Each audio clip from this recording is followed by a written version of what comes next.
तो पिछली वीडियो में हमने सीखा था कि हम क्रोशिया से चेन कैसे बनाते हैं। देखिए इस तरह से हमने ये चेन बनाना सीखा था पिछली वीडियो में।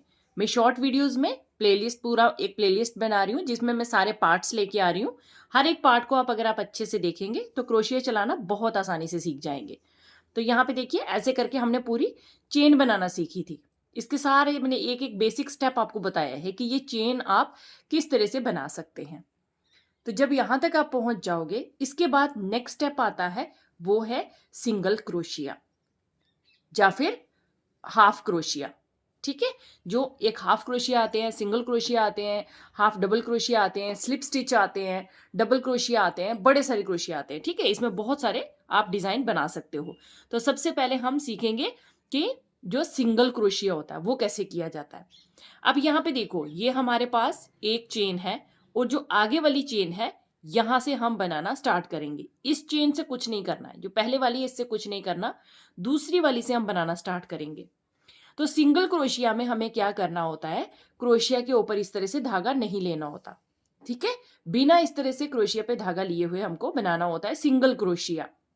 ठीक है, तो single crochet, double crochet, triple crochet अब बड़े सारे बना सकते हैं।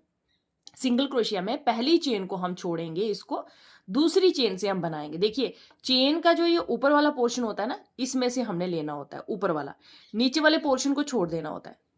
ये इनके बीच का गैप दिख रहा है ना आपको, चेन के सेंटर, इस सेंटर में से ऊपर से जो बीच में देखिए, यहां से हमको लेना है, आगे से धागा लेकर आना है। ये देखो, अब यहां पे ऐसे नहीं, अब इस तरह से आपने क्रोशिया पे धागे को अटकाना है। ये देखो इस तरह से, और अब ऐसे अटकाया और इसको धीरे धीरे करके आपने उंगली को भी ढीला करना है, इस उंगली को भी ढीला करना है ताकि धागा आगे आए, और यहां से हम इसको अटका के ऐसे लेकर आएंगे। ये देखिए, तो सिंगल क्रोशिया बनाते वक्त हमारे क्रोशिया पे दो चेन आ जाएंगी।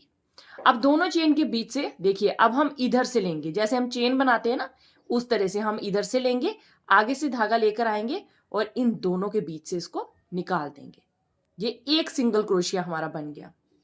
अब इसी तरह से हम दूसरा बनाएंगे, तो दूसरी चेन आगे वाली चेन में से डालेंगे, आगे से क्रोशिया में धागा को अटका के लाएंगे, दो चेन हो जाएंगी क्रोशिया पे। तो इन दोनों के बीच से देखिए धागा इस तरह से लाना है, इस तरह से लेके आएंगे, इन दोनों में से निकाल देंगे।